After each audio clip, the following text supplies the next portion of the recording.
Linda Evans, 59 years old, reminisces her childhood memories.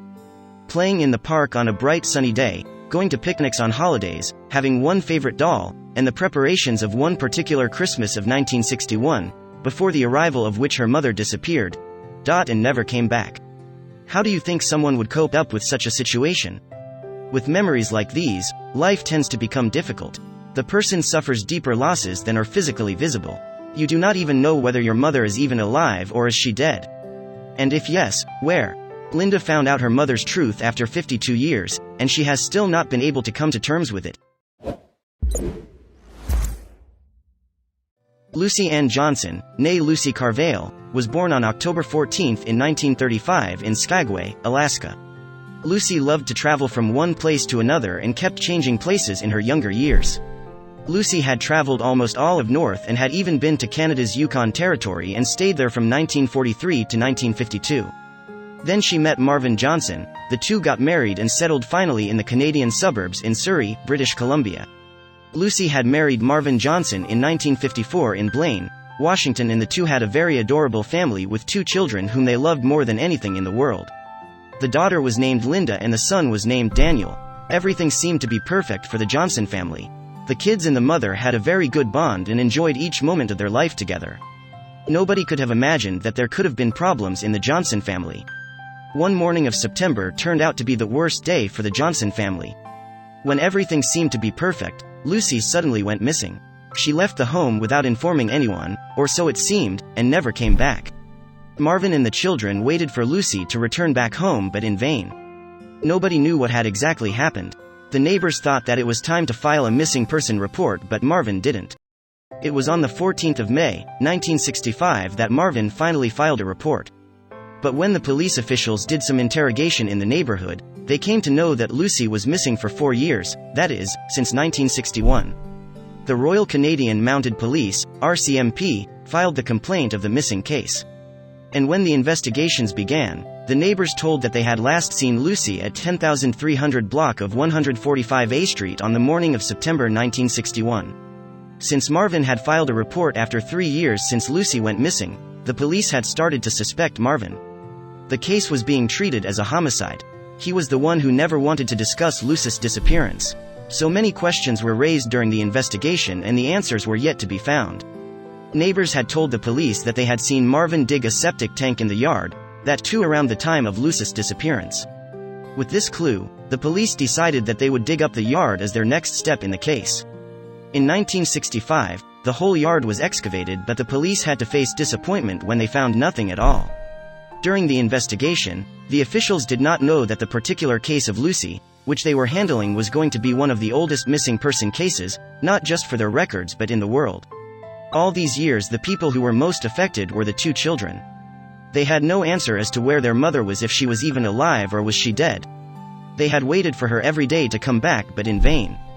Time waits for none, and it did not wait for Lucy either. Years and years came and went by, but there was no clue of Lucy. Everybody had given up hopes to ever find her, except for one person, her daughter Linda. A lot had happened since Lucy went missing. It seemed like Linda had a really tragic life in her destiny.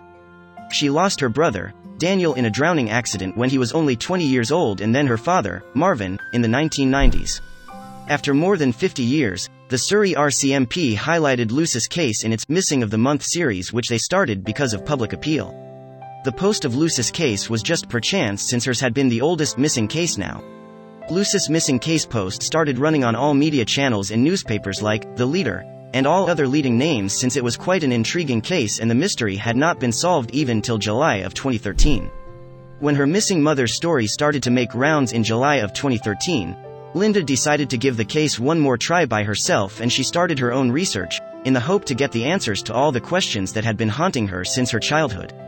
Linda knew that Lucy was born in Alaska and had lived in Alaska and Yukon until 1953. Linda decided to post some advertisements in the newspapers of the northern area, hoping that someone there might know of her mother. Linda's advertisement for her missing mother reads as follows: "I am looking for my relatives. My grandparents' names are Margaret and Andrew Carvale. My mother's name is Lucy Ann Carvale. She was born October 14, 1935 in Skagway." One day, a woman named Rhonda contacted Linda in the context of the advertisement. Rhonda lived in Yukon and was at work in Whitehorse when her brother had contacted her to check Linda's advertisement in the Yukon News. He had seen the advertisement and wanted her to check it as well. As soon as Rhonda saw the advertisement, she was in for a shock. She had no idea why was the ad put up in any newspaper and couldn't understand a thing. She was so worried and confused because the woman about whom the advertisement was her mother. Rhonda quickly called her mother and told her that there was a news post about her, with her photo attached to it, and it said she was missing. The voice from the other side of the phone said, "I'm not missing, I'm here. I was never hiding." Rhonda immediately contacted Linda to clear the confusion and doubts that rose in her mind. And what unfolded next was something that raised even more questions but also gave answers to a lot of questions. Pocket was the spokesperson of RCMP. He told, "We received a phone call from a woman in the Yukon. She called and claimed that she had seen the picture of the missing person in the free newspapers, and said the missing person we were looking for was actually her mother." Linda was not prepared for what she heard. "I was looking forward to it, but, I dunno, it was just strange, knowing all this stuff. I thought she was dead all these years, and then, she's alive. And I thought, what was going through her head as well?" Linda said. Lucy had left Marvin and her children abruptly in 1961, but she was not dead. Lucy had remarried in British Columbia and the family then moved to Yukon in 1980. Lucy had 4 children with her new husband. Rhonda was one of them. Rhonda gave Linda Lucy's number and asked her to contact her and talk to her. It took Linda a lot of courage to call and hear her mother's voice after 52 years. "I am not angry with her. I cried when we spoke for the first time," said Linda. "I called her, Mom. I almost didn't know what to say." Rhonda was more than happy to discover that she had a half-sister and she welcomed Linda to her family with a very warm heart. "I didn't know that my mother was a missing person," she revealed. "I always wanted an older sister. I am just happy Linda knows her mother is alive now. I feel so badly for her, for what she missed." When Linda called Lucy, she knew that she had to ask the one question, for which she had waited all through her life. Why did Lucy even leave? What had prompted her to leave her own children and never even try to look back? "She told me that my dad was really abusive to her, and that he was running around with other women," Evan said. "She said that he told her to get out, and she went back to get us, but my dad said, 'You're not taking the kids,' and that was the end of that. She never tried again after that." The next big step was for Linda to plan a visit to Yukon to her mother's house. She wanted to meet her and see her after 52 years. So much had passed. Linda herself was 59 years old now and Lucy was 77 years old.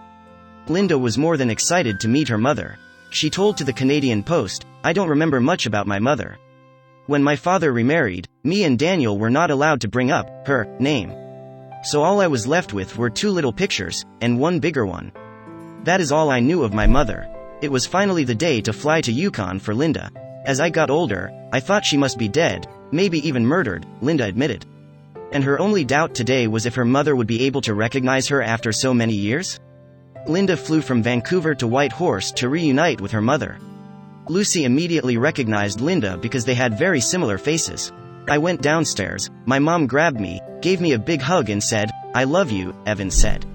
After meeting her mother after so long, Linda said, "I don't know how to describe it, it was, like, surreal because I could see my face in her face, and her eyes in my eyes," Linda said, before adding in one very big difference between the two, "I wouldn't take off on any of my kids the way she had to." Even though Linda had found her mother, something still seemed wrong. "I just let it go. I didn't want to doubt anything she was telling me, but there was still a bit of doubt in my mind," she said. "I think I believe her, just because of the way she would look at me. She wants me to believe her." The bond between Linda and Lucy has become so strong since they have reunited that Linda has even been making plans about moving from Surrey to Whitehorse.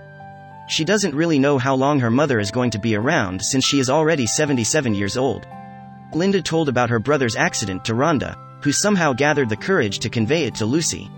"It was almost like my mother already knew about it," Linda says. She has taken everything about this whole process in stride. The story for Linda and Lucy has just started. Every day Lucy asks Rhonda to send emails to Linda, and she does that on her mother's instructions. The emails are just short and cute texts that read things like, "I love you honey. I can't wait to see you again.